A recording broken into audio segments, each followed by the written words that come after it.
De nuevo, buenas tardes. Hoy vamos a ver balance comercial e impositivo. Agradezco al contador Améstica la participación y le pido que cuando tenga ganas o oportunidad de hacer algún aporte, que lo haga. Esta clase es importante. ¿Por qué? Porque, como dice la Filmina, tenemos que tener un conocimiento contable previo. Ustedes saben que determinados sujetos determinan el impuesto a la ganancia partiendo de los estados contables. Pero aquellos que no confeccionan la contabilidad va a haber que hacer el balance impositivo y ya vamos a ver de qué estamos hablando. Pero acá lo importante va a llegar, si llegamos bien, porque hemos empezado casi 15 minutos tarde, hacemos un ejemplo al final de la clase en donde vemos un montón de ajustes. Y esos ajustes necesitan que conozcamos varios temas de la ley del impuesto a la ganancia. La primera nos dice que tenemos que tener un conocimiento contable previo. Bibliografía, cualquier bibliografía habla de este tema, tengamos en cuenta las modificaciones de la 27430 y una aclaración que este material no alcanza para superar exámenes, ya sean parciales o finales, ¿sí? Es solo una guía. Cuando vamos a la siguiente,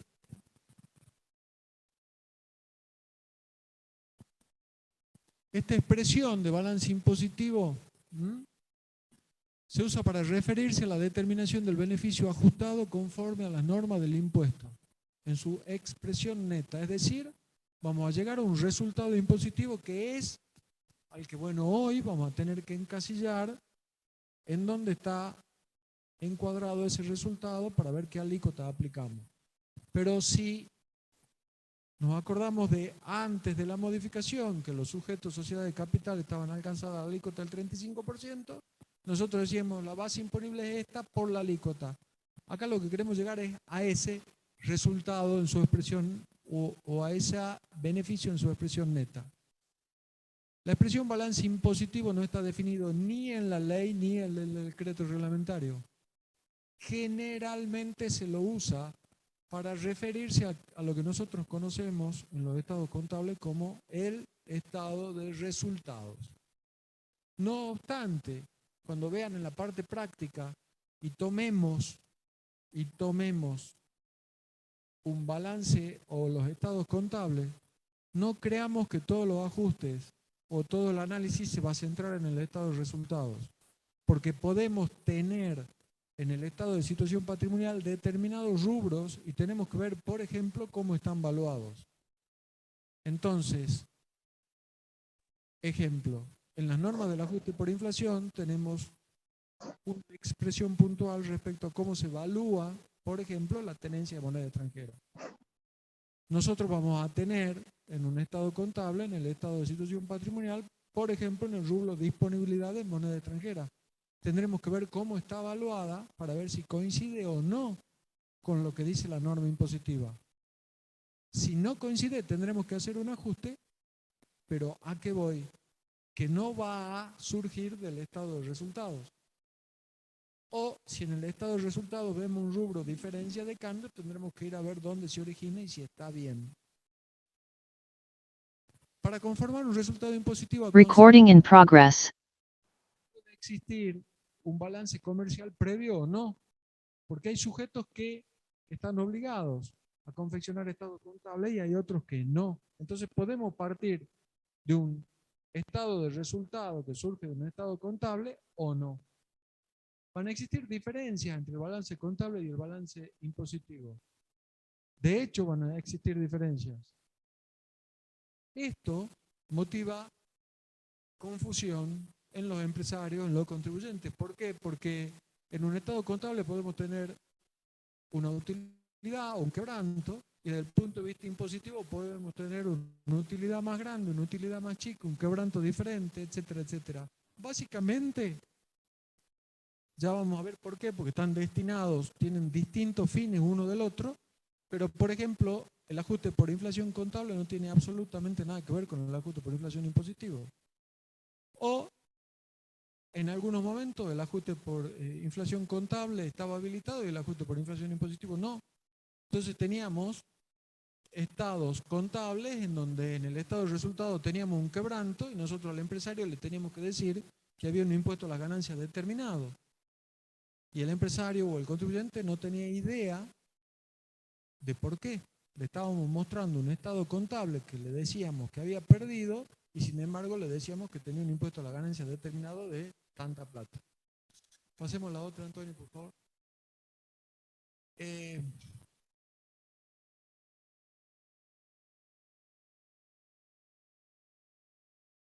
Esas diferencias, que de hecho he mencionado que existen, es porque, y bueno, tienen finalidades distintas. El balance contable expone la situación patrimonial, su cuadro de resultados refleja las modificaciones que se producen en el patrimonio, mientras que el balance impositivo tiene por finalidad determinar un resultado sujeto a impuestos.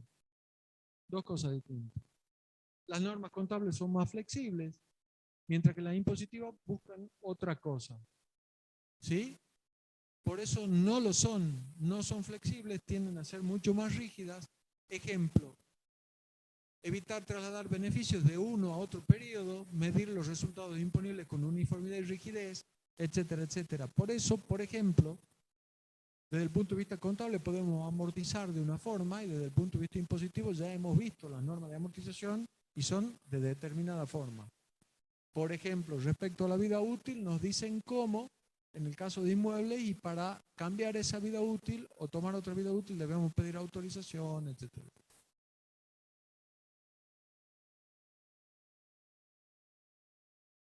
Bueno, dicen que no pasan las filminas y que va a dejar de compartir y va a volver a entrar.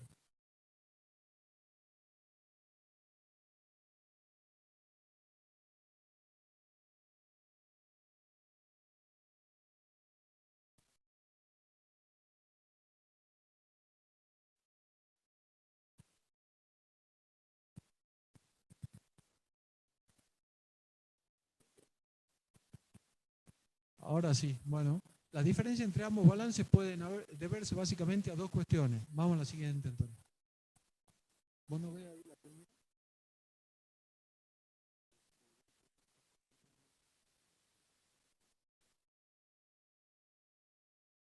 Vamos a la próxima.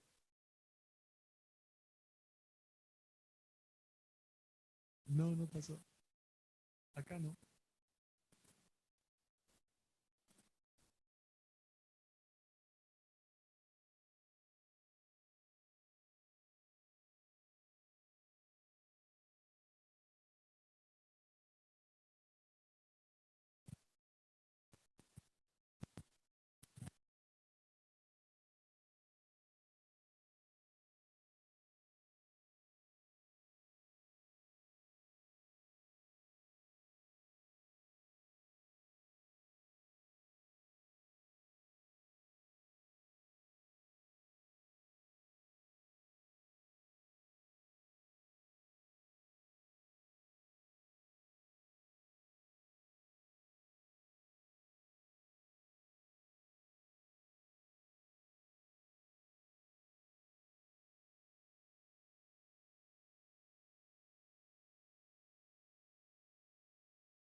Recording stopped.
Bueno, volvamos a la que estábamos.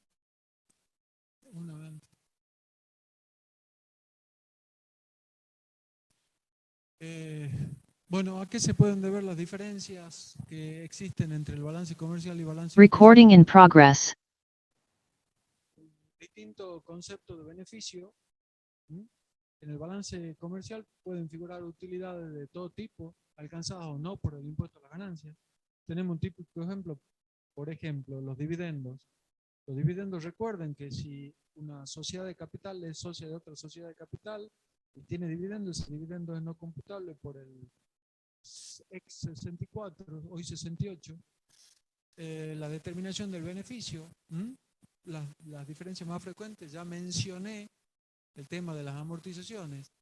Las amortizaciones en el impuesto a la ganancia generalmente es un método lineal o directo y puede haber una diferencia en la vida útil, unos materiales que no se pueden amortizar, la amortización de automóviles, recuerden el 88, la amortización de inmuebles trimestral, la actualización, artículo 93, solo admite las actualizaciones por determinadas altas, que son las que se realizan a partir de el 1 del 1 del 18 de ejercicio iniciado, a partir del 1 del 1 del 18. Pasamos al siguiente, Antonio, por favor.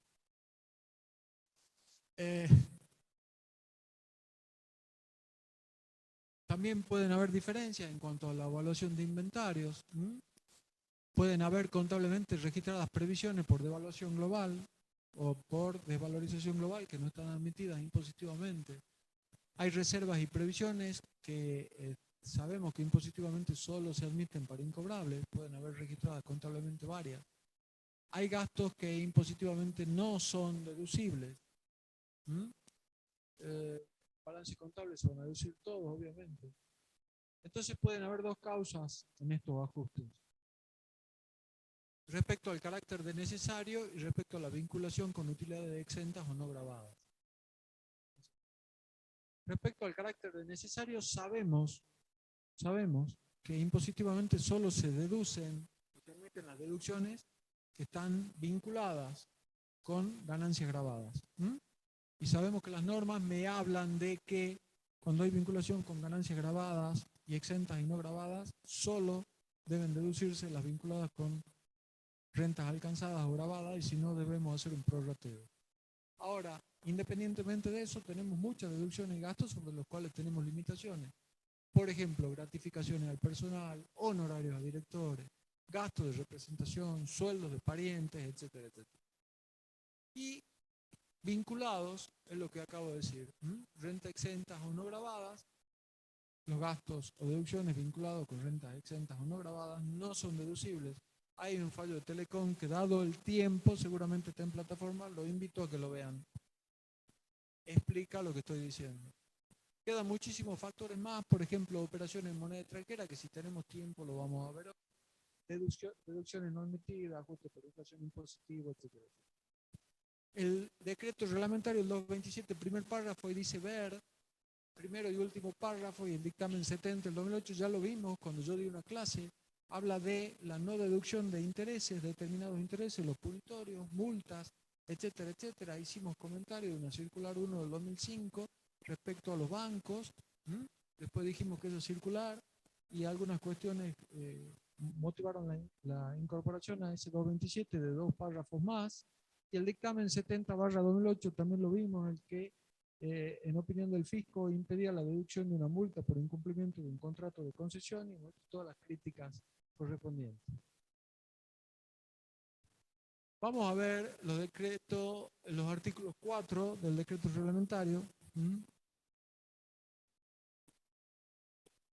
El artículo 4 del decreto reglamentario, le pido por favor que tomen la ley. Empecemos a ver. Dice, están obligados a practicar un balance anual de sus operaciones los comerciantes auxiliares de comercio, únicamente con respecto a los bienes incorporados al giro empresario y demás sujetos al artículo 53 de la ley, que lleven libros que le permitan confeccionar balance en forma comercial. Los particulares o comerciantes y demás responsables que no lleven libros con las formalidades legales del Código Civil y Comercial de la Nación anotarán fehacientemente su entrada y salida de modo que resulte fácil su fiscalización. La AFIP podrá exigirle que lleven libros o registros especiales, etcétera, etcétera. En el 127 del decreto reglamentario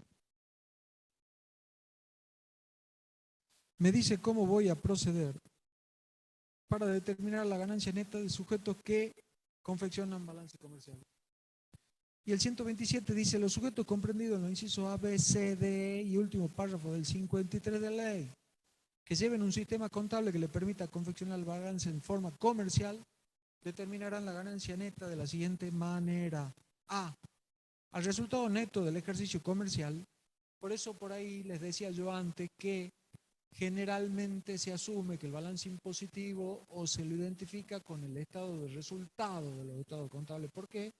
Porque esta norma dice al resultado neto del ejercicio comercial, y ese ¿de dónde surge de los estados contables? Del estado de resultado.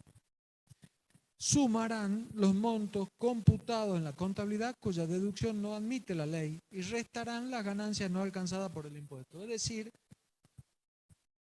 sin ir más lejos, tenemos que tomar el estado de resultado o el resultado que figura en el estado de resultado de los estados contables y hacer los ajustes en más o en menos. Si hay deducciones en ese resultado contable que no están admitidas desde el punto de vista de la ganancia, las tenemos que sumar. Es una manera de netear esa deducción no admitida o sacarla de ese resultado. Y si hubiera una utilidad que no está alcanzada, debemos restarla. Ya vamos a ver un ejemplo cuando lleguemos al final. Del mismo modo, procederán con los importes no contabilizados, que la ley considera computables a efectos de determinación del tributo. Acá siempre decimos lo siguiente: yo puedo tener un resultado en el estado de resultado contable y darme cuenta cuando hago la provisión impositiva. Lo único que siempre digo ahí, abro paréntesis, si me doy cuenta de barbaridades, espero no haber firmado yo ese estado contable, porque puede haber una utilidad que no esté incluida o una deducción que no esté incluida o alguna barbaridad dentro de ese resultado. Lo que tengo que hacer es corregir. Si hay una venta, por ejemplo, de un bien que no está registrada en la contabilidad, yo tendré que incorporarla, tendré que incorporarla en ese resultado. ¿Está? ¿Cómo? Si hay una venta que en mi resultado contable no está, tendré que sumarla. Inciso B. Al resultado del inciso A se le adicionará o restará el ajuste por inflación impositivo, eso ya lo veremos oportunamente. Y C. Los responsables comprendidos en los incisos B, C, D y E de último párrafo del 53 deberán informar la participación que corresponde a cada uno en el resultado impositivo, etc. Vamos al 128. Sujetos, determinación de la ganancia neta, sujetos sin balance comercial.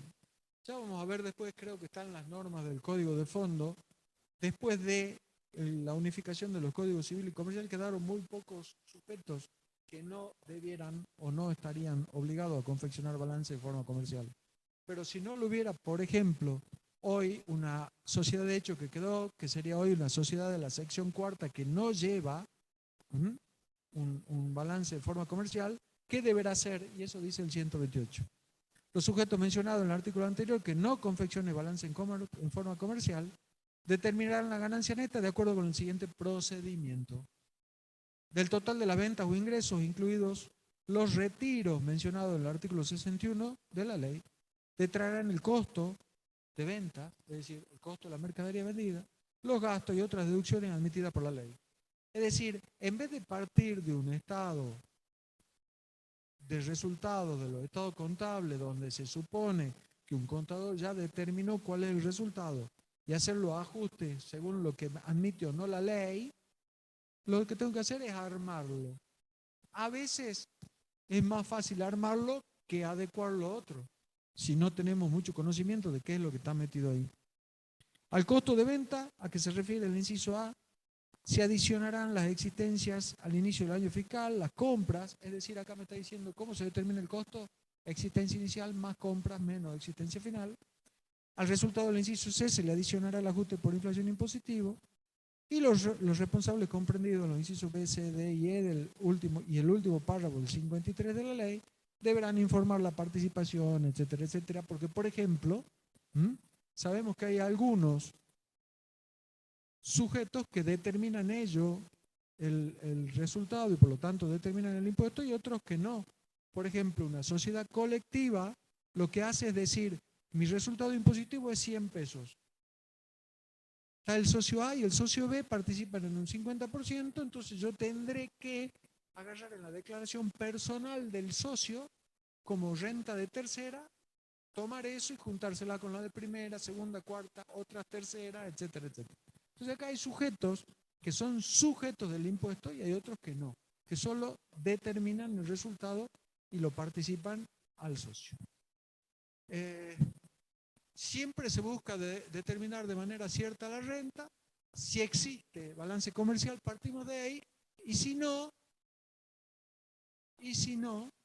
lo tenemos que armar. Vamos a la siguiente.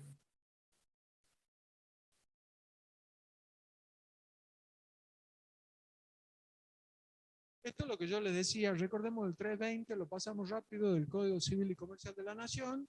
Bueno, me dice quiénes están obligados, quiénes están excluidos. Hay cuestiones que han tenido que regular los entes de cada jurisdicción, que no está regulado, pero hoy prácticamente, si ustedes van y ven esas normas, hasta un edificio de propiedad horizontal tiene que llevar hacer un balance, pero lo pasamos.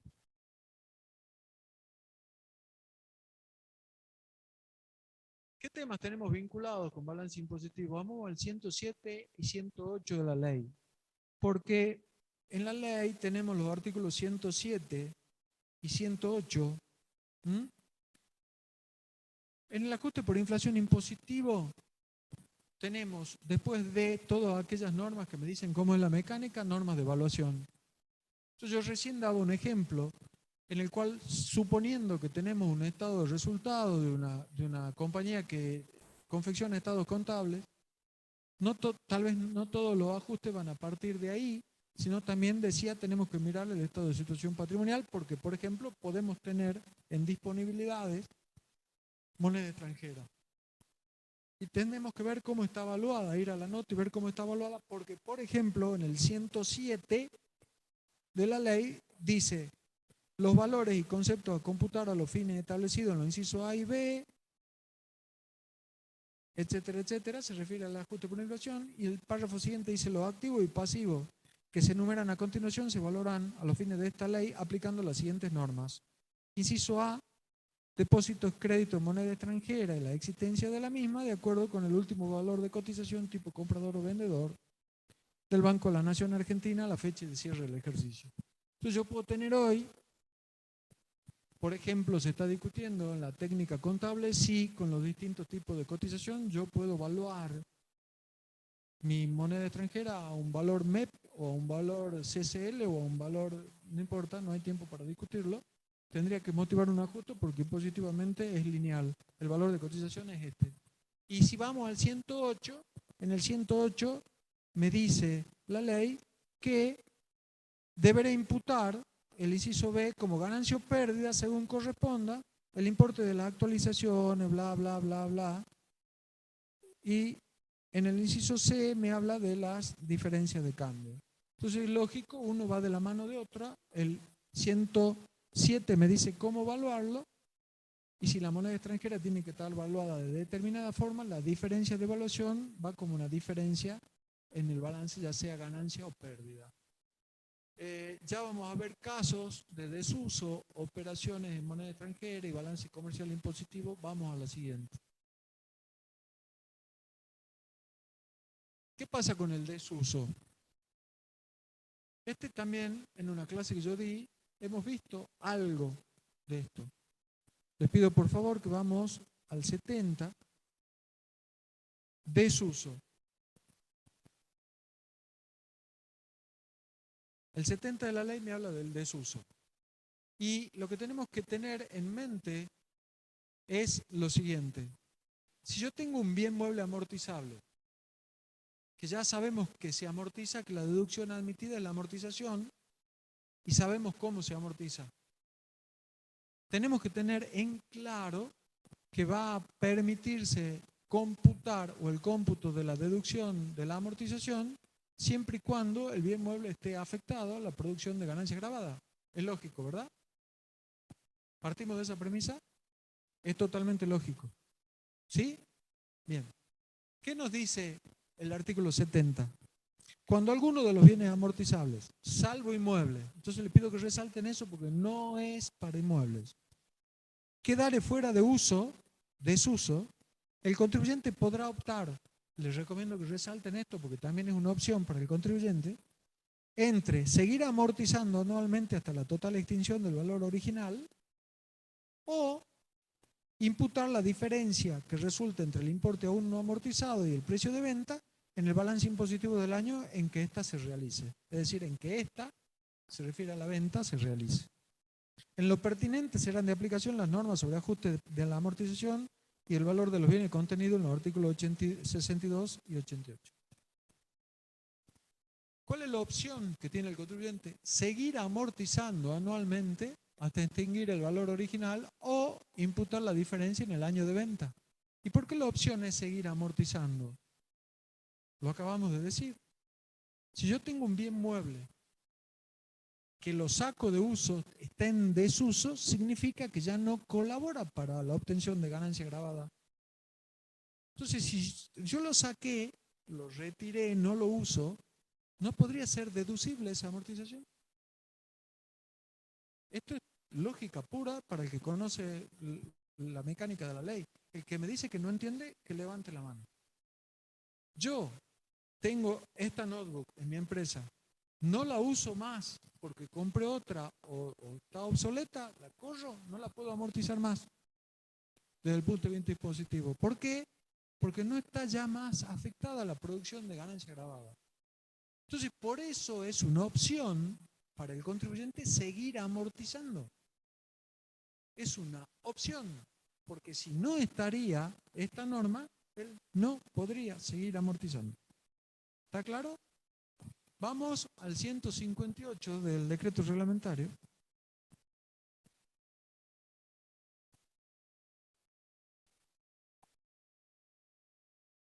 A los fines de lo dispuesto en el artículo 70 de la ley, en el caso de que alguno de los bienes muebles amortizables, recuerden, no es aplicable para inmuebles, quedare fuera de uso, el contribuyente podrá optar por A. Seguir amortizando anualmente el bien respectivo hasta la total extinción de su valor original o hasta el momento de su enajenación. B. No practicar amortización alguna desde el ejercicio de su retiro. En este caso, en oportunidad de producirse la venta del bien, se imputará al ejercicio en que ésta se produzca la diferencia que resulta entre el valor residual a la fecha del retiro y el precio de venta. En ambos casos serán de aplicación en lo pertinente las normas del 62 y 88, etc. Y el 184 del decreto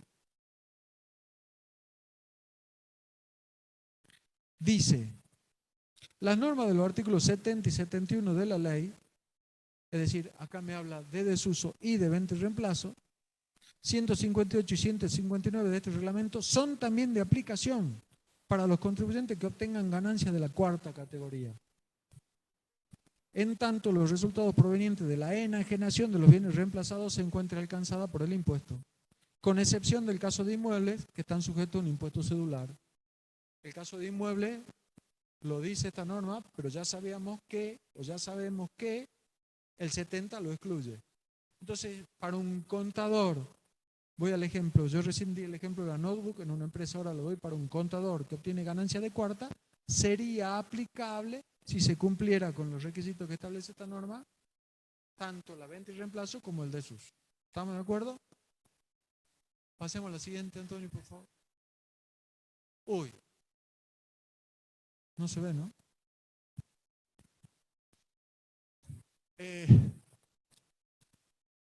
Ahí hay un ejemplo que... Miren cómo se acerca Antonio para verlo. Pero cuando yo lo hice se veía. ¿Ustedes ven algo o no? Bueno, el ejemplo, escriban. El ejemplo es el siguiente. Si no me equivoco, es un bien mueble amortizable. Para facilitar el ejemplo, se toma sin la actualización del artículo 93, es decir, que es adquirido antes del 1/1/18. El valor de origen es 100.000 pesos y la amortización es 5 años. Es decir, que la amortización anual es de 20.000 pesos. ¿Vamos bien hasta ahí? La deducción, en el año 1 se da el alta, el año 2 se usa y en el año 3 queda fuera de uso. Eso significa que yo pude amortizar el año 1, 20.000 pesos, el año 2, 20.000 pesos, y en el año 3 queda fuera de uso. Los bienes muebles generalmente decimos el año de alta, sin importar cuándo se amortiza, y el de baja no. Entonces en este caso quedó fuera de uso en el tercero, no lo amortizamos. ¿Vamos bien? Si no estaría esta opción, ¿qué haríamos? Tenemos amortización acumulada, 40.000 pesos. Por lo tanto, el valor residual es 60.000 pesos. ¿Vamos bien hasta ahí? ¿Cómo se obtiene el valor residual? Valor de origen menos amortización acumulada. En realidad, las normas me hablan de valor residual actualizado, pero para simplificarlo dije esto es anterior a la vigencia del 93. Actualización coeficiente 1. Se lo vende en el año 6, para simplificar el ejemplo, en 300.000 pesos. ¿Cuál va a ser el resultado alcanzado por el impuesto? 300.000 menos valor residual, esas son las normas de la ley, 60.000, utilidad 240.000. ¿Estamos de acuerdo con eso? ¿Están viajando o...? A ver, valor de origen 100.000 pesos. Lo amortizamos 2 años al 20%. Vida útil 5 años. La amortización de cada año era 20.000. Hemos podido deducir 2 años, por lo tanto la amortización acumulada es 40. 100 menos 40 me da 60 de valor residual. Actualizado por 1, 60.000. Si yo lo vendo en 300.000, tengo que hacer el precio de venta 300.000 menos el costo, que el valor residual actualizado era 60, utilidad 240. ¿Estamos bien hasta ahí? ¿Estamos bien? Sí. Bueno. ¿Qué pasa Sí, profe. si hace uso de la opción? Si hace uso de la opción. La opción es seguir amortizando, ¿sí? Hasta la total extinción de su valor o hasta cuando lo venda. Entonces el ejemplo es el mismo. Es el mismo bien, situaciones mellizas, ¿sí? 100.000, vida útil 5 años, pero lo pude amortizar durante los 5 años. Es decir, que durante 5 años yo cargué mi resultado impositivo con una deducción de 20.000 pesos.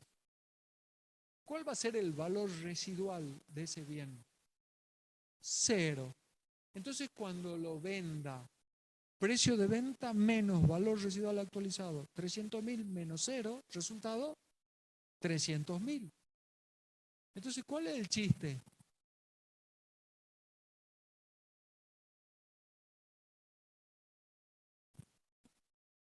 Termina haciendo lo mismo. ¿Por qué? Porque el sujeto, en el caso anterior, si no estaría esta opción, solo amortizó 2 años. Acá decimos que amortizó los 5. Entonces, si vemos toda la operación de punta a punta, sí, cuando lo vende, hay un resultado de 300.000. Pero si comparamos las dos opciones, en esta, él el año 3, el año 4 y el año 5, tomó la amortización deducible. En el año 3, 20, en el año 4, 20 y en el año 5, 20.000. Es decir, que él, a diferencia del caso anterior, cargó en distintos periodos su resultado impositivo con 20.000, 20.000 y 20.000, son 60.000. Entonces yo hoy digo, el resultado de la venta es 300.000, pero en el año 3 deduje la amortización por 20, en el 4 por 20 y en el 5 por 20. Eso significa que si yo analizo toda la operación, el resultado impositivo es el mismo que el otro, 240.000. ¿Cuál es la diferencia? La diferencia es que yo en el año, sin hacer uso de la opción 3, 4 y 5, no tomé la deducción de amortizaciones. Y en esta sí. Entonces es un tema temporal. termino dando la misma utilidad final. Y ahí está en el ejemplo. Pero el tema es temporal. Entonces la pregunta es, ¿cuándo hago uso de una o cuándo hago uso de otra?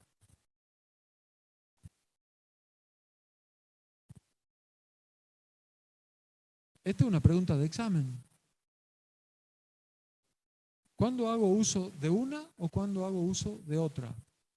Por ejemplo, si yo tengo quebrantos acumulados que me van a absorber la ganancia, no me conviene seguir amortizando. Si yo sé, porque ya he publicado una ley, que la alícuota que viene es inferior a la actual, me conviene amortizar. Y así sucesivamente. ¿Con cuál pasas con la flechita?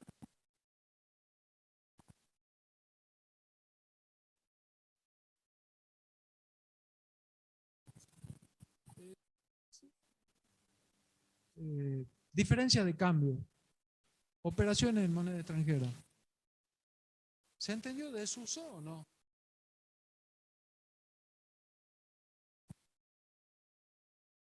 Hay veces, me preguntan acá que repita por qué sí conviene y por qué no conviene, ¿no? ¿Por qué sí conviene? Bueno, nosotros podemos estar parados en una situación en la que generalmente tenemos la cabeza que siempre es conveniente la menor utilidad impositiva posible porque esa por la alícuota me da un menor impuesto. Pero hay veces que no. Porque si yo tengo un quebranto impositivo que ustedes saben que tienen un plazo y si no después no los puedo usar, acumulado, tal vez no me convenga tener una menor utilidad impositiva. ¿Se entendió? Si yo voy a tener 1.000.000 de pesos de utilidad impositiva y tengo un quebranto de 1.000.000 que se me está por vencer, no la toco. ¿Para qué voy a hacer uso de la opción y seguir amortizando? ¿Se entiende?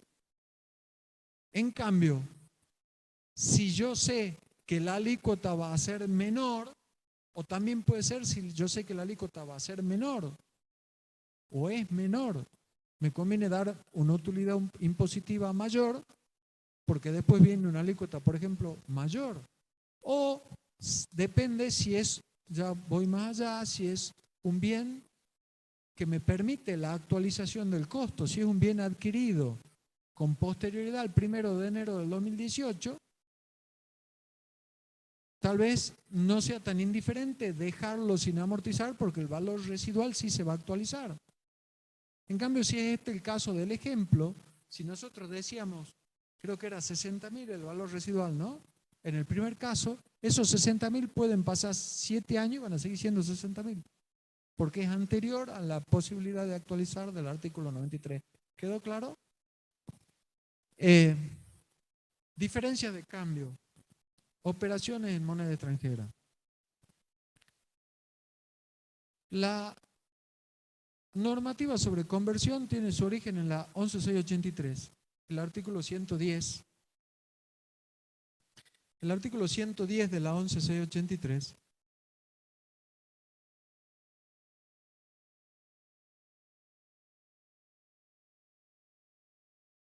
dice, conversión. A los efectos de la liquidación de los tributos, las operaciones y réditos no monetarias serán convertidos a su equivalente en moneda de curso legal.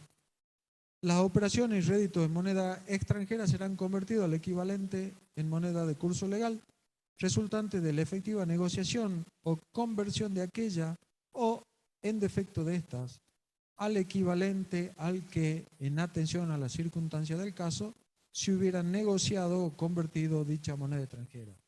Con lo cual, ya no vamos a meter más en el tema, les recomiendo, si no se da, porque cada vez el calendario es menor, un práctico de operaciones en moneda extranjera, seguramente hay en la plataforma un caso de esto. Si no lo ven en clase, les recomiendo que lo vean, porque hay veces que en los exámenes finales preguntamos este tema y pedimos ejemplo y no les digo cómo es el resultado. Vamos ahora sí al 34 de la ley del impuesto a las ganancias. El artículo 34 de la ley de impuesto a las ganancias dice: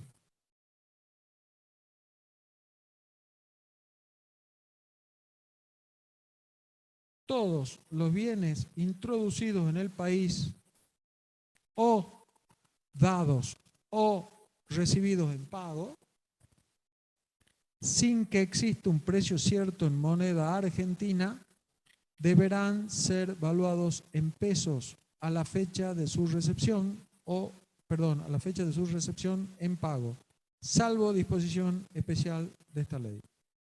A tal efecto se aplicarán, cuando sea del caso, las disposiciones del artículo 72. El artículo 72, vamos por un segundo,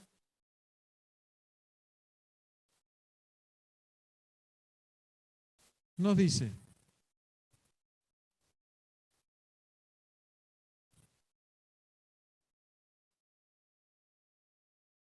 diferencias de cambio. Y esta norma es fundamental, ¿no?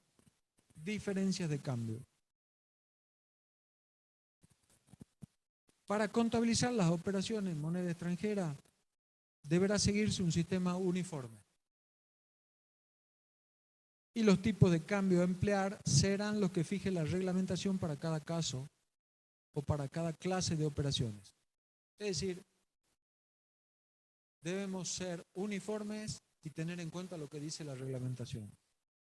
Las diferencias de cambio se determinarán por revaluación anual de saldos e impagos y por los que se produzcan entre la última valuación y el importe del pago total o parcial de los saldos y se imputarán al balance impositivo anual. Entonces, cuando nosotros preguntamos ¿qué pasa con las operaciones en moneda extranjera o qué dice la norma respecto de las diferencias de cambio? Es importante que tengan en cuenta esto. Se determinan por revaluación anual de saldos impagos y por las producidas entre la última valuación y el importe del pago total o parcial del saldo.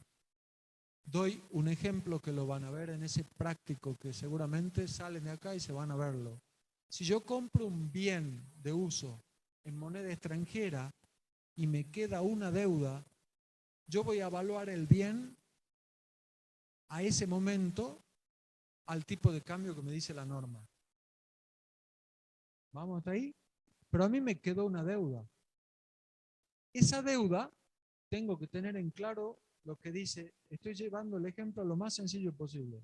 Yo debo, por haber comprado el bien, que me costó $500.000, 100.000 al cierre del ejercicio.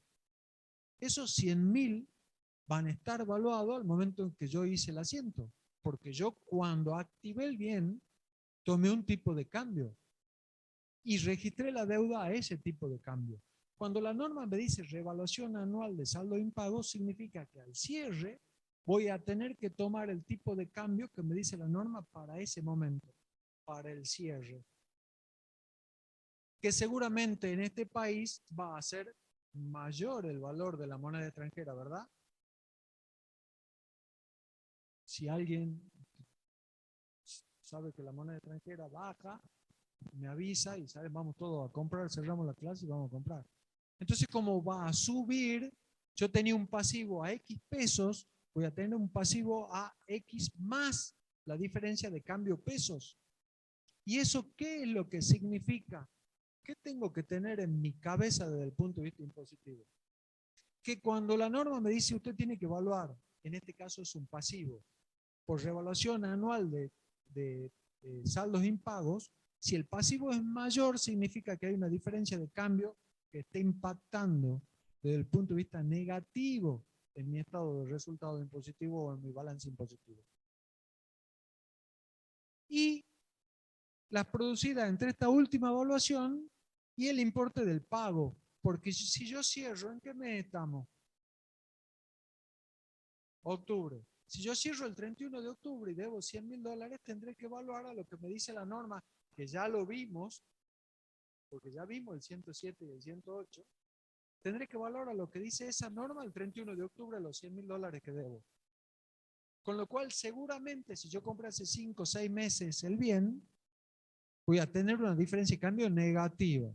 Y cuando en diciembre, en enero o en febrero los pague, seguramente va a valer más el dólar. Entonces, fíjense la mentalidad que nos dice la norma, para que ustedes lo tengan en claro. Tengo que valorar el tipo de cambio del momento de la operación, tipo de cambio al cierre, tipo de cambio de la cancelación.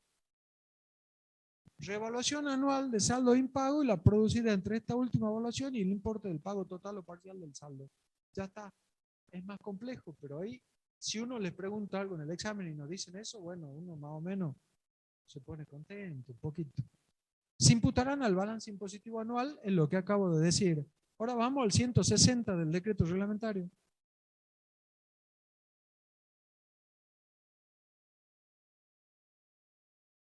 Tipos de cambio. Operaciones de moneda extranjera, 160.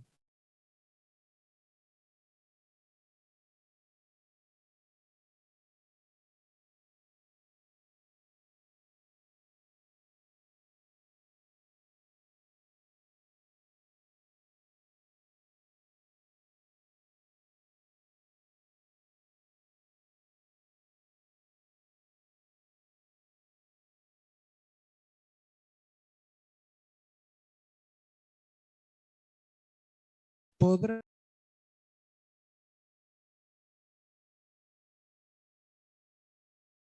Recording in progress. contribuyente, siempre que esta fuese la forma habitual de asentar las operaciones. Entonces, el 160 me habla, ya vamos a ver si es comprador o vendedor, tipo de cambio comprador o vendedor al cierre del día en que se concrete la operación. Entonces, en el ejemplo que yo di, adquirí un bien de uso el 24 de julio, tengo que hacer mi asiento impositivo ese día. ¿Cuándo se concretó la operación? Ese día. Contabilización. Toda operación pagadera en moneda extranjera por comisiones, por compra-venta de mercaderías o de otros bienes que sean objeto de comercio, se asentará en la contabilidad. Al cambio efectivamente pagado, si se trata de operaciones de contado o al contado, al tipo de cambio de entrada, en el caso de compra, o de salida, en el caso de venta de mercaderías o bienes referidos precedentemente si se trata de operaciones a crédito. Entonces, ¿cómo se va a asentar? Al tipo de cambio o al cambio efectivamente pagado si es de contado, o al día de entrada si es compra, o al día de salida si es venta, si estamos hablando de operaciones de crédito. El 162, diferencias computables. En el balance impositivo anual se computarán las diferencias de cambio que provengan de operaciones gravadas por el impuesto y las que se producen por la cancelación de los créditos que se hubieran originado para financiarlas. Las diferencias de cambio que se produzcan por el ingreso de divisas al país o por la disposición de estas en cualquier forma provenientes de las operaciones y cancelación a que se refiere el párrafo anterior serán consideradas en todos los casos de fuente argentina. Lógicamente, nos estamos refiriendo a que se van a computar las diferencias de cambio siempre y cuando sean de operaciones grabadas, lógico, y las producidas por la cancelación de los créditos originados para la financiación.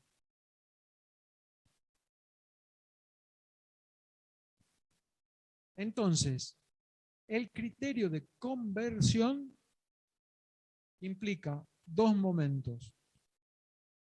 Primero, el temporal. Cuando yo tengo una operación en moneda extranjera, tengo que ver primero el temporal. Entonces yo di un ejemplo con la compra de un bien de uso. ¿Cuáles son los tiempos o cuáles son los momentos en los que tengo que estar atento? Cuando se concretó la operación, el cierre y la cancelación. Porque la norma madre del 72 me decía revaluación anual de saldos impagos y por la diferencia producida por su cancelación. ¿Y cuál es el mecanismo? ¿De qué modo? Bueno, vamos uno por uno. Temporal. ¿A qué momento? Bienes introducidos al país o dados o recibidos en pago van a ser evaluados en pesos a la fecha de su recepción en pago. Eso surge de la conjunción de los artículos 34 y 72. Compra y venta de bienes o objetos de comercio. Si es crédito, el día de entrada por la compra o el día de salida por la venta. Eso acabamos de ver en el 161. Si son operaciones de contado, al tipo de cambio a la fecha de pago. Eso lo vimos en el 161.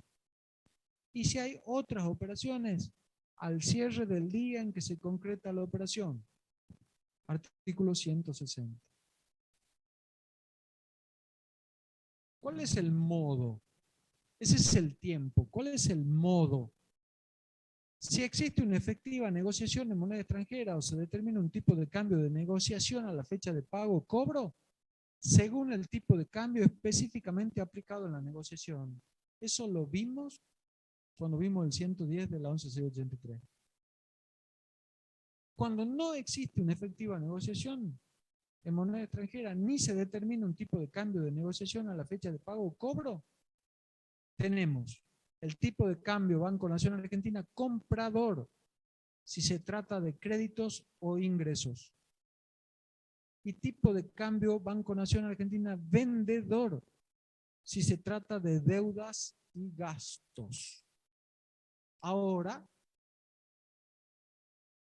yo quiero que ustedes me digan o razonen por qué es un tipo de cambio o el otro. ¿Por qué es comprador o vendedor? ¿Por qué para créditos e ingresos tomo el tipo de cambio Banco Nacional Argentina comprador?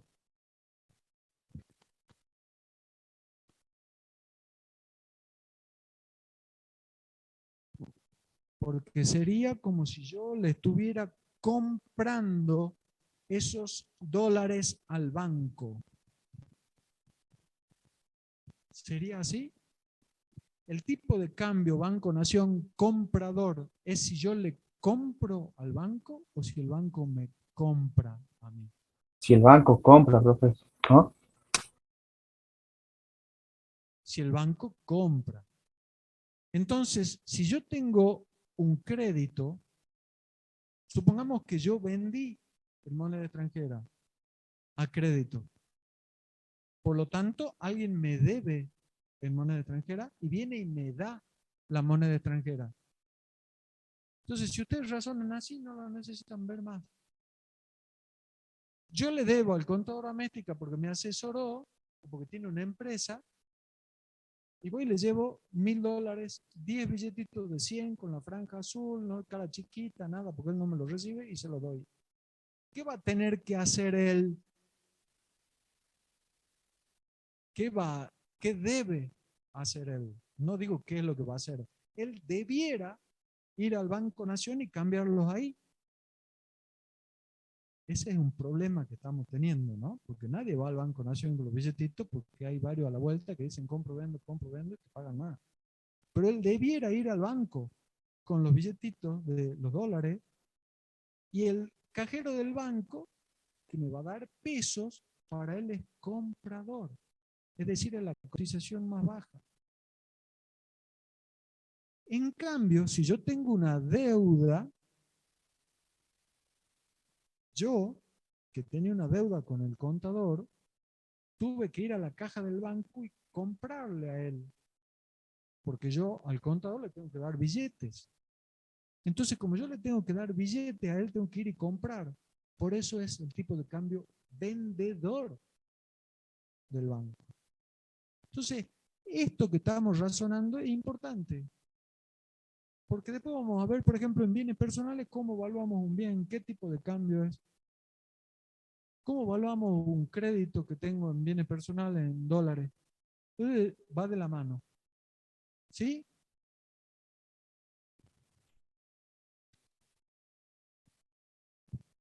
Bueno, mientras el contador degusta un café del buffet, avanzamos con No, básicamente es muy importante este tema porque en verdad es de mucha actualidad y se presenta estas cuestiones, y me engancho de la Filmina, que dice, si existe una efectiva negociación, esto es porque las partes han negociado un tipo de cambio específico. Cada vez, 2 semanas, en algún momento se lo va a terminar. Nosotros ya completamos el físico, así que el resto lo chupa todo. A ver, recoge tus sobres diarios.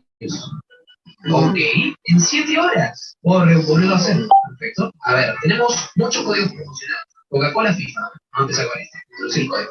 Perfecto. Un cromo dorado extra. ¿Vamos a mirar? No, esto está mal. ¿Qué es el dorado? Dicho esto, entonces, ¿a cuántas? Son la misma cantidad de figuritas. Un favor, ¿pueden mutear todos los... Porque si no, se nos hace imposible dar la clase. No sé quién es el que está hablando, está con el micrófono. Por favor. Bueno, acá me dice Antonio que tomó una solución bien democrática. Silenciado a todo el mundo. Pero lo silencié porque si no, no se escucha y hay mucho, se retumba mucho acá en el aula. No, les decía que qué importante este planteo porque en verdad, y acá simplemente repasando la Filmina, acá hay dos opciones. Cuando las partes, básicamente, hay una negociación del tipo de cambio, porque esto ocurre muchas veces, digamos, no se negocia el tipo de cambio oficial, que es el mecanismo que está en el punto 2, cuando no existe una efectiva negociación, ¿qué tenemos que tomar? El dólar oficial del Banco Nación, digamos, básicamente es eso. Si las partes no dicen nada, lo que se paga es el tipo de cambio oficial, que entre paréntesis no existe, ¿no es cierto? Es un tipo de cambio de pizarrón. Las partes normalmente que hacen pauta un tipo de cambio. Dicen, no, es el dólar electrónico, que es el dólar MEP que llamamos nosotros, o tomamos el dólar contado con liquidación. Las partes ya saben que el dólar oficial no existe, entonces están buscando un mecanismo que represente el verdadero valor del dólar. Por eso el punto 1 es tan importante. Si existe una efectiva negociación de la moneda extranjera, se determina el tipo de cambio que las partes negociaron. ¿Estamos de acuerdo? ¿Sí? Las partes pueden decir, bueno, se paga dólar turista. Ya sabemos cuánto vale, que el dólar turista vale mucho más que el dólar oficial. Digo esto para ser gráfico, digamos, ¿no? Pero, claro, básicamente, que es muy parecido al dólar blue, digamos, ¿no es cierto? ¿Está bien? Si ustedes tienen un contrato de alquiler, por ejemplo, y ponen que se pagan $1.200 mensuales y no dicen nada, obviamente que por la aplicación del Código Civil y Comercial, el inquilino lo va a convertir al tipo de cambio oficial. ¿Estamos de acuerdo? Que es el punto 2. Pero si pusieran, por ejemplo, que es el dólar Qatar, por decir algo gráfico, y el dólar tiene un valor distinto, no vale 158 pesos, vale casi 300 pesos, digamos. ¿Estamos de acuerdo? Las partes han convenido y han expresado que ese dólar tiene un valor distinto y es un dólar perfectamente convenido por las partes. Por eso el punto 1 me está diciendo, según el tipo de cambio específicamente aplicado en la negociación. Y esto muchas veces lo que uno dice, en verdad, siempre digo en clase, tiene un sustento normativo. Todo lo que decimos, nos preguntamos siempre, ¿y dónde dice esto que dice el contexto? Y lo dice el 110 de la 11183, 11683. ¿Dónde dice esto que dice? Bueno, está en la norma, obviamente. Siempre lo que estamos explicando, aclarando, graficando, más allá que el ejemplo, bueno, no es de todo, es muy gráfico, pero no es muy práctico, digamos, pero en verdad estamos buscando que siempre exista un sustento normativo. ¿Está bien? Básicamente es eso. Ahora, gracias por la aclaración, Antonio, pero ¿por qué es importante esto del final? ¿Cuándo va a ser el tipo de cambio comprador o vendedor? Porque los invito de nuevo, que ya lo vimos, al 107, inciso A. Cuando vamos a las normas de evaluación, que el ajuste por inflación tiene normas de evaluación, en el 107, inciso A, me habla de depósitos, créditos y deuda en moneda extranjera, y las existencias de la misma, de acuerdo, depósitos, créditos y deudas en moneda extranjera y las existencias de la misma. de acuerdo con el último valor de cotización tipo comprador o vendedor según corresponda. Entonces cuando leemos ahí, no nos dice cuál es tipo comprador y cuál es tipo vendedor. Entonces si nosotros hemos razonado, ya sabemos que si son existencias o créditos, el tipo es 1. Y si son deudas o pasivos, el tipo es otro. Acuérdense lo que acabamos de ver el ejemplo. Si yo tengo una deuda, tendré que ir con pesos, háganse esta ficción. Hoy imposible, ¿no? Si no vayan a la ventanilla de ningún banco con pesos y le digan quiero comprar dólares, porque sáquenle una foto cómo se ríe el cajero, pero esa es la imagen. Yo tendría que ir con peso y el cajero, ¿qué tipo de cambio va a tener si él me está vendiendo? Vendedor. Entonces, por eso es que en el 107 no tenemos la diferenciación y es importante que lo sepamos.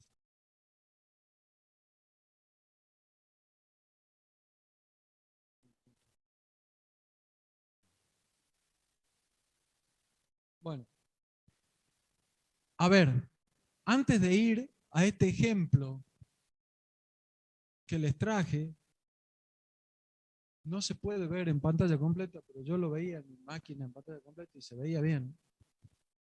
Quiero que tengan en claro esto y les repito, vayan a la plataforma y busquen.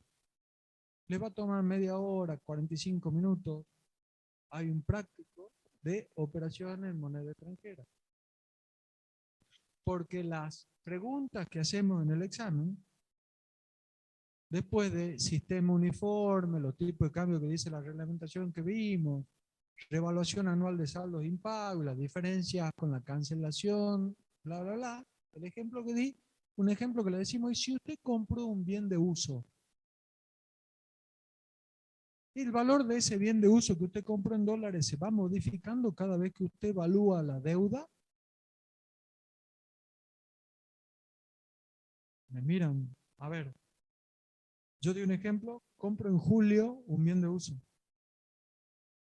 Y dijimos, la deuda la tengo que reevaluar al cierre y la tengo que reevaluar cuando la pago. La pregunta, cuando nos dicen eso, ¿y ese bien de uso que usted compró en julio? Cuando yo reevalúo al cierre, ¿se modifica el valor de origen? Cuando reevalúo, cuando pago en el ejercicio siguiente, ¿se modifica el valor de origen? No. El valor del bien queda evaluado al momento en que se concretó la operación, al momento del alta. Lo demás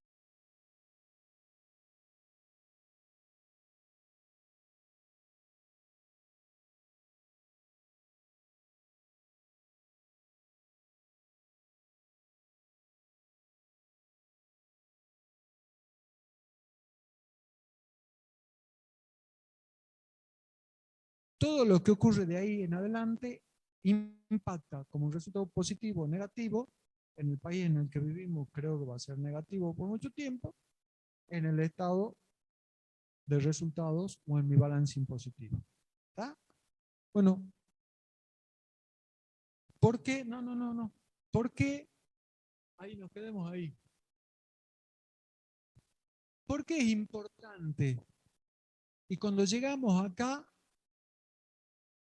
y vemos esta clase, es donde yo digo, acá ustedes mismos se van a dar cuenta si han aprendido algo de lo que venimos esforzándonos tratando, o nosotros nos daremos cuenta si servimos para algo. Acá el primer ejemplo dice, balance comercial e impositivo, observaciones, análisis. El ejemplo es sin ajuste por inflación, ni impositivo ni contable para no complicarlo. ¿Está claro? O sea, hoy es una utopía. Pero a los efectos de entenderlo, supongamos que no existe la inflación en este país. No hay ni contable ni impositivo ajuste por inflación. ¿Estamos de acuerdo? Listo. ¿Volver al futuro se llama esto? ¿O al pasado? Partimos de un estado de resultados contables. Vamos a ver al final que hacemos el mismo caso, pero sin que haya un estado de resultados contables. ¿Se acuerdan cuando vimos las normas del decreto? Me decía, si usted tiene estados contables, parta del resultado y ajustelo más, menos, más, menos, más, menos, y llegue al impositivo. Y si no, ármelo. Bueno, acá lo que estamos haciendo es partiendo de un estado de resultado contable. Muy básico. ¿Qué dice? Ventas, 743.500, si no veo mal. Resultado de venta de bien de uso, 5.000. Subtotal, 748.500. ¿Vamos hasta ahí? Menos costo. Existencia inicial más compras menos existencia final, 575.000. Menos los gastos. Un estado de resultado básico. Donaciones, intereses, provisión de impuestos a la ganancia, honorarios directores, deudores incobrables, amortizaciones. Subtotal, 73.500, llega un resultado final contable de 100.000. Entonces yo tengo eso. En la realidad, yo le tengo que determinar el impuesto a esta compañía.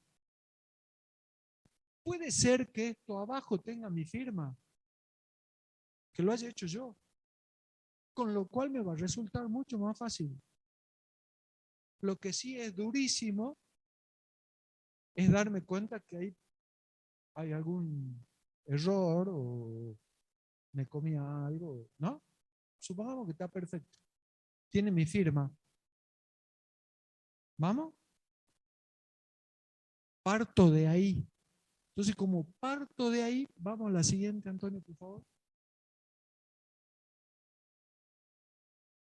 ¿Qué puede pasar? Y acá están analizados solo los gastos. Pero ¿qué puede haber pasar? Por ejemplo,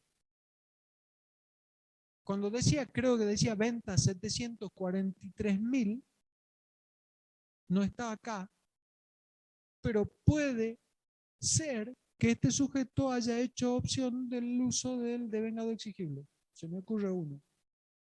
Entonces esos 743.000, si me equivoco en un número, discúlpenme, que estaban perfectos desde el punto de vista contable, capaz que necesitan un ajuste desde el punto de vista impositivo. Porque no coinciden con el devengado exigible. ¿Vamos hasta ahí? Inmediatamente después decía, si no me equivoco, venta de bienes de uso 5.000. Y eso sí está acá. Ahí más abajo, casi al medio, dice resultado de venta de bienes de uso. ¿Lo ven? ¿Lo llegan a ver? Y dice, si ustedes ven, hay una columna ajuste, concepto, menos y más. Y dice razones. Porque yo puedo tener un concepto que puede, vamos a ver, tener un ajuste en más o en menos desde el punto de vista impositivo. Por ejemplo, la venta de bienes de uso. Ahí está hecho un ajuste en menos de 2.000 pesos. ¿Ya vieron venta y reemplazo?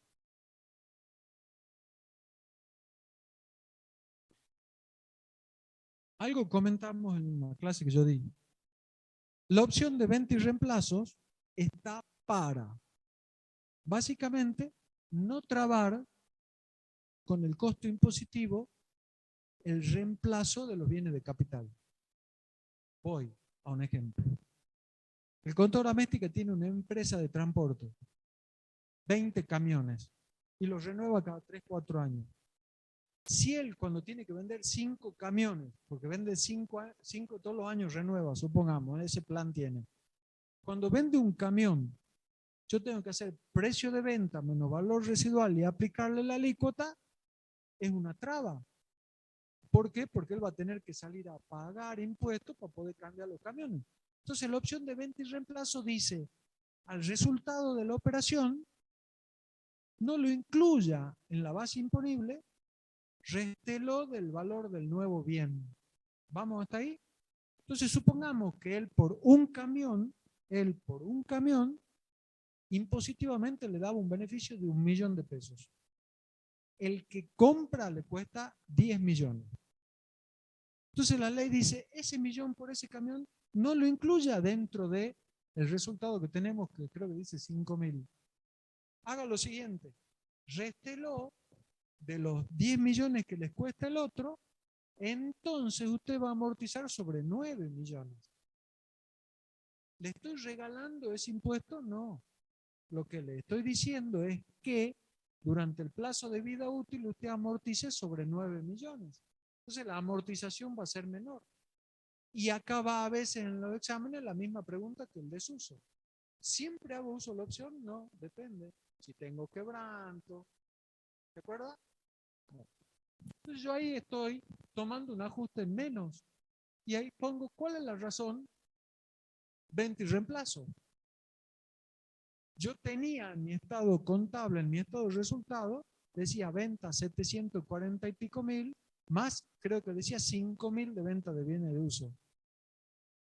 Pero si yo hago uso de la opción de venta y reemplazo, esos 5.000 no son 5, son 3. Entonces, ¿qué hago? Un ajuste en menos de 2.000. ¿Qué otra razón podría ser? Podría ser, por ejemplo, que se trate de un automóvil. Ustedes saben que los automóviles, desde el punto de vista del impuesto a la ganancia, tienen una limitación para su amortización, porque se pueden amortizar como hasta 20.000 pesos neto de IVA. Entonces yo puedo tener en mi contabilidad un automóvil que perfectamente está afectado en la empresa, ¿verdad? Que me costó 500.000 pesos.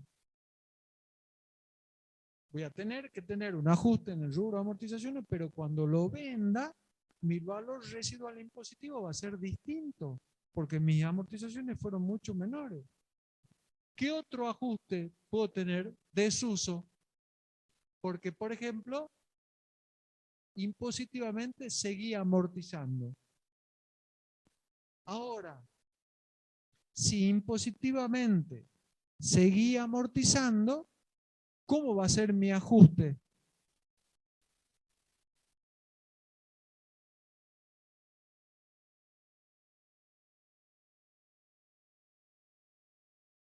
Si, lo hemos hecho recién, hice opción de desuso, significa que seguía amortizando, significa que tal vez, como en el ejemplo que dimos, mi valor residual sea 0 y entonces la utilidad impositiva sea mayor. Entonces yo cuando veo en mi estado de resultados, de mi estado contable, un concepto que dice venta de bienes de uso, tengo que abrir así los ojos. Porque tengo que ver si es opción de la venta y reemplazo, si tengo la opción del desuso. Ahí ya los ajustes son distintos, en un caso menos, en otro más, si se trata de un automóvil, etcétera, etcétera. Sigamos. Yo tenía amortizaciones y empiezo acá por el principio. En el estado de resultados decía 22.000. Tengo que ver. Si es de automóviles, voy a tener que hacer un ajuste en más, porque contablemente amorticé, creo que recién dije que puedo tener un automóvil que me costó 500.000 pesos. Entonces la amortización, si es 5 años, va a ser 100.000 por año. Impositivamente puede ser solo 4.000. Entonces el ajuste va a ser más. Puede tratarse de diferentes criterios. Porque yo impositivamente, ustedes saben que tengo que amortizar en función de cómo me dice la ley. Puede ser, por ejemplo, porque se trate de un inmueble que es trimestral. La amortización contable no va a coincidir. Recuerden que estamos hablando que no hay ajuste por inflación, no hay actualización, ¿no? Puede ser por desuso, que varíe la amortización. Si yo no hago uso de la opción, y yo retiré un bien de uso, significa que no lo puedo amortizar. ¿Estamos de acuerdo o no? Pero capaz que contablemente está amortizado. Entonces, si contablemente está amortizado, en la contabilidad esa amortización fue una deducción, pero impositivamente no lo es. Tengo que hacer un ajuste en más. Vamos a deudores incobrables. ¿Por qué el ajuste en menos?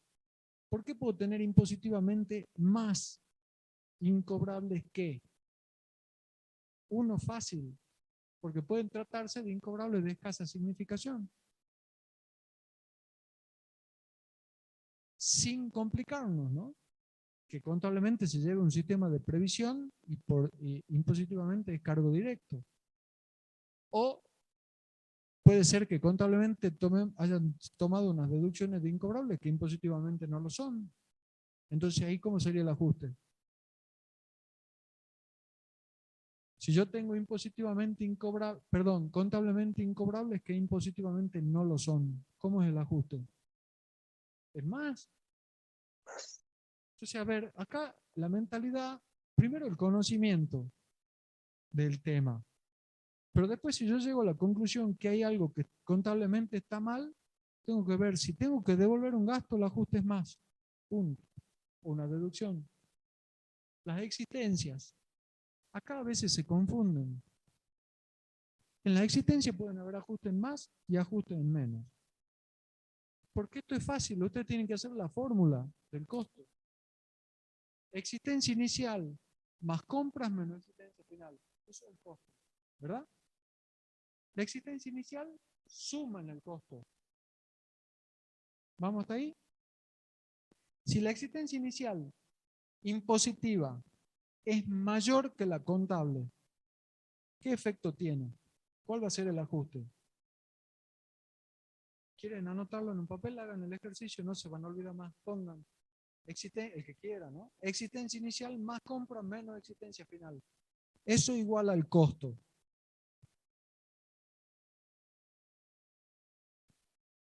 ¿Ya lo han hecho? ¿Sí? Ahora pongan al lado ventas menos costo igual al resultado bruto.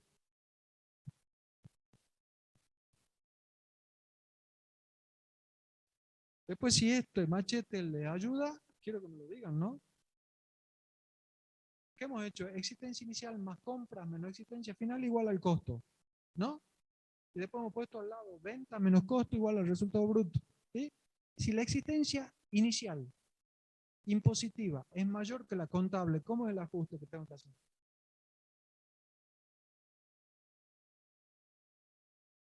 ¿Cómo? ¿Por qué? Si la existencia inicial impositiva es mayor a la contable, significa por la fórmula, como la existencia inicial suma, que el costo va a ser mayor. Y si el costo es mayor, cuando yo hago venta menos costo, mi resultado va a ser menor. Por lo tanto, es un ajuste menos. Si la existencia inicial impositiva es menor, es al revés. Ahora vamos a la existencia final. Ahí está. Existencia inicial, el ajuste es 10.000 en menos. ¿Por qué? Porque la impositiva es mayor que la contable. Ahora, si mi existencia final, vamos al machete que ustedes tienen. Si mi existencia final impositiva es mayor que la contable, ¿cómo es el ajuste? ¿Por qué?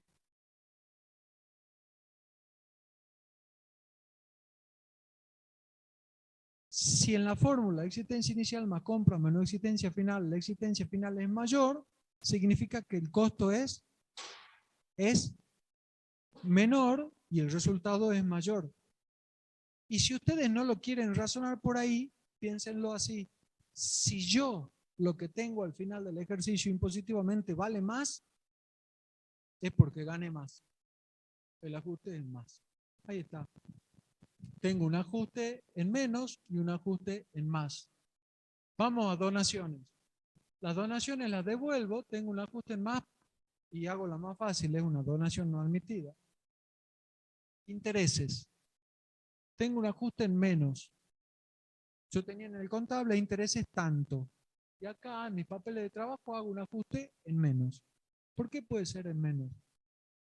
Porque contablemente está mal devengado, porque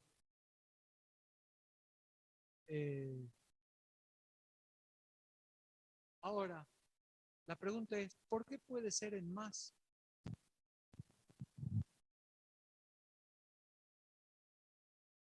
Yo tengo en mi estado contable unos intereses. Puede ser en más porque pueden ser de los intereses que están en el 227 del decreto reglamentario. Por ejemplo, punitorios que no son deducibles. ¿Sí? O están mal devengados, corresponde devengar menos, etc. La provisión de impuestos a las ganancias siempre es un ajuste más. Ustedes saben, en el 88 está como una deducción no admitida. Y después tengo honorarios de directores. Un ajuste en menos de 3.500 porque, bueno, vieron esa deducción, ¿verdad? ¿Ah? La que tiene la limitación. Bueno, los honorarios de directores, socios gerentes, etcétera, tienen una limitación, pueden ser 12.500 cada uno o hasta el 25% de la utilidad contable, etcétera, etcétera, etcétera. Es decir, que yo, después de haber hecho todo ese cálculo, llego a que impositivamente puede haber sido 3.500 más de lo que estaba en la contabilidad. Y ahí llego a que los ajustes suman en menos una cifra, en más otra, el neto es 23.500. Yo tenía en mi estado de resultado contable 100.000 de utilidad. Le tengo que sumar los 23.500 y mi resultado impositivo. Súper sencillo, sin ajuste por inflación contable, sin ajuste por inflación impositivo, etcétera, etcétera, etcétera. El solo efecto del ejemplo de hoy da 123.500 pesos. Vamos a la otra, Antonio, por favor.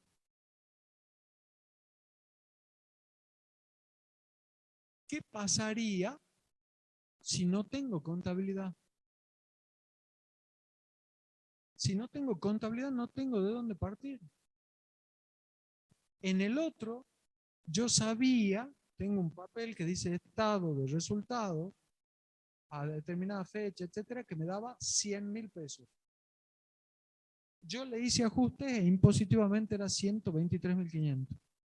Pero si yo no tengo contabilidad, tengo que hacer lo que dice el decreto, armarlo.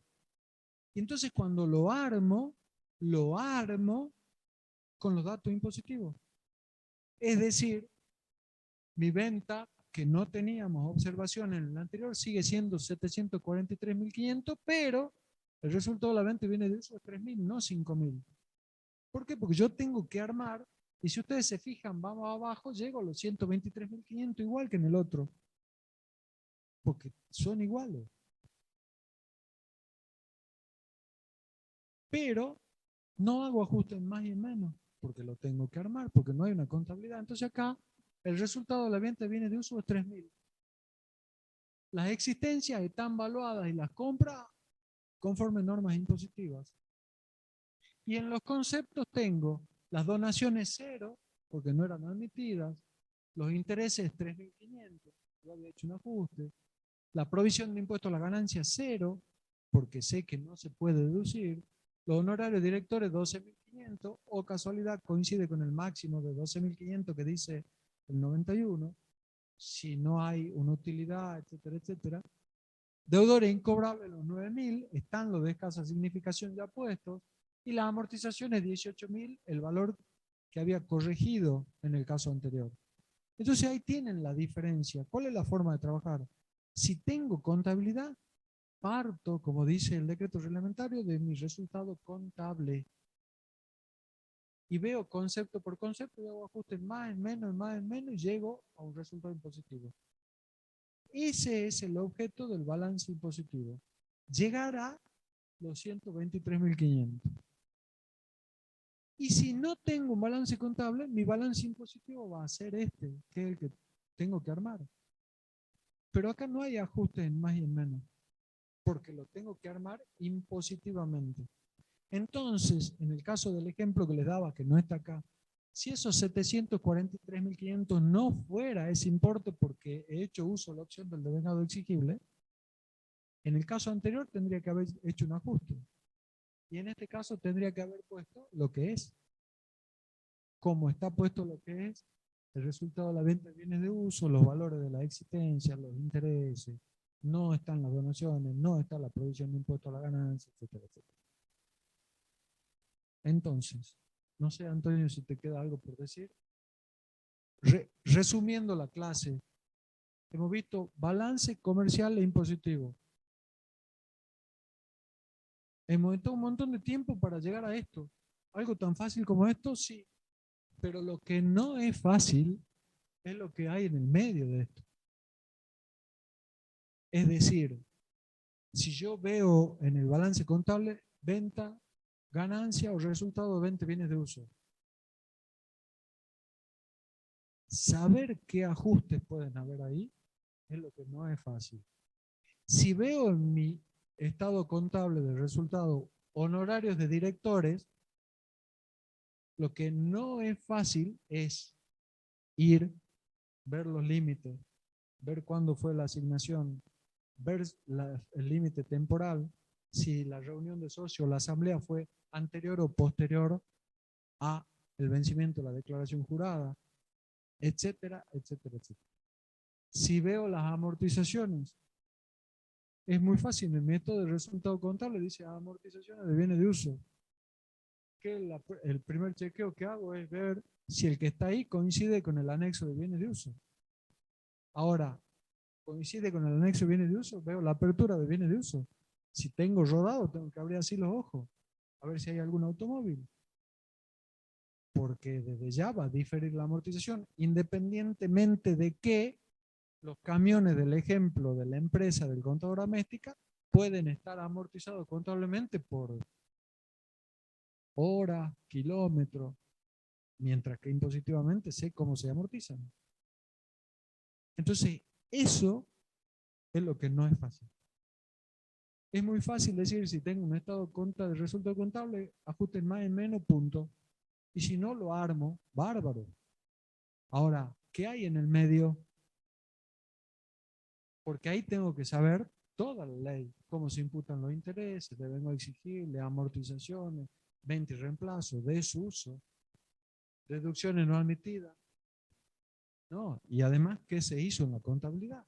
Por eso dije, si tiene mi firma, es mucho más fácil, porque yo sé qué se hizo. Si no, tengo que recurrir al contador doméstica, si yo hago la parte impositiva y él la parte contable, y pedirle que me dé o me muestre los papeles de trabajo para saber cómo se amortizó, para saber cómo se imputaron, ¿no? Cómo se evaluaron. Bueno. Después vimos desuso. Y hemos dicho algo básico con desuso. ¿Por qué es una opción? Porque si yo saco un bien mueble, no es para inmueble, fuera de uso, no lo podría seguir amortizando. Porque en ganancias hay algo que es pura lógica. Después me dan la hojita con la asistencia. En ganancias hay algo que es pura lógica. Si algo no se vincula con la producción de ganancia grabada, no, si es gasto no es deducible, si es un bien, no admite una deducción por amortización. Entonces, como está en desuso, ya no se vincula. Entonces, la opción es seguir amortizando. Y hemos visto que no me regalan nada. Hemos visto una operación en un caso y en otro y terminábamos imputando 240.000 pesos. Y después vimos operaciones en moneda extranjera, que les he recomendado que vayan y vean lo que hay en la plataforma. Pero que les quede, ¿qué dice el 72? Revaluación anual de saldo impago, eso que deben ser los grabados. Revaluación anual de saldo impago.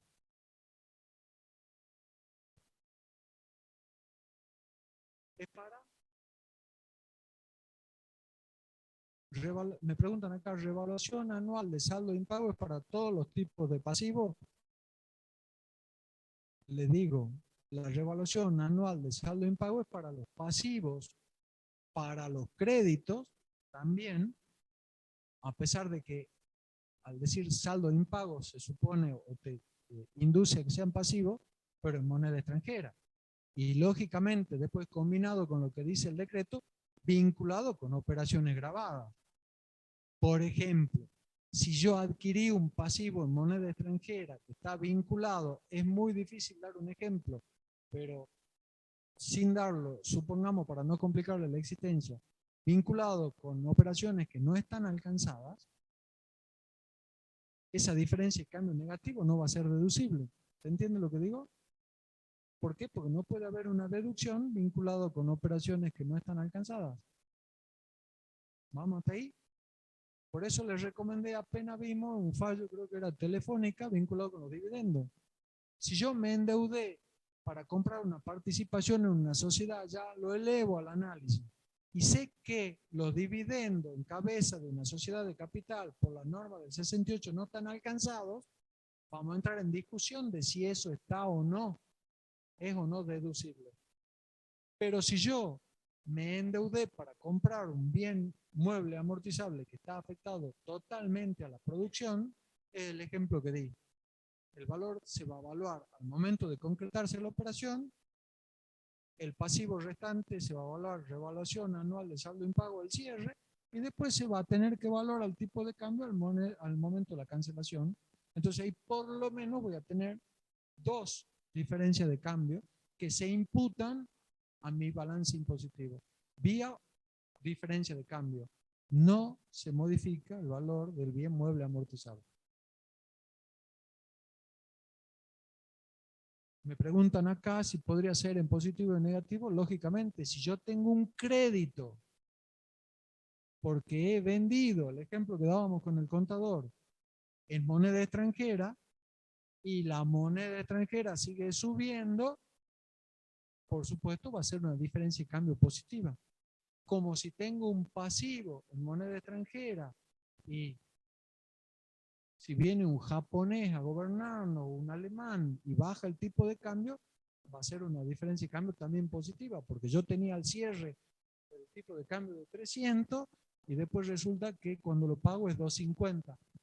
No se ilusionen, no creo que pase. Entonces hemos visto esos tres temas hoy. Por favor, lo revisan, por ahí lo preguntamos y es importante conocerlo. No sé, ¿te queda algo? ¿Alguna duda?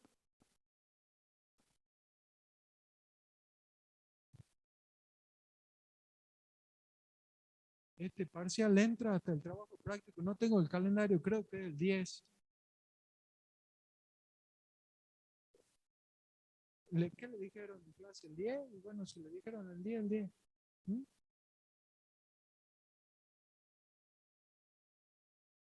¿Hasta el 10? Y bueno, eso es. Si quieren le decimos que es hasta el 18. Es hasta lo que dice la plataforma. ¿Eh? Bueno, disculpen, hemos andado a la corrida porque, bueno, prefiero no hacer ningún comentario público. Hasta luego.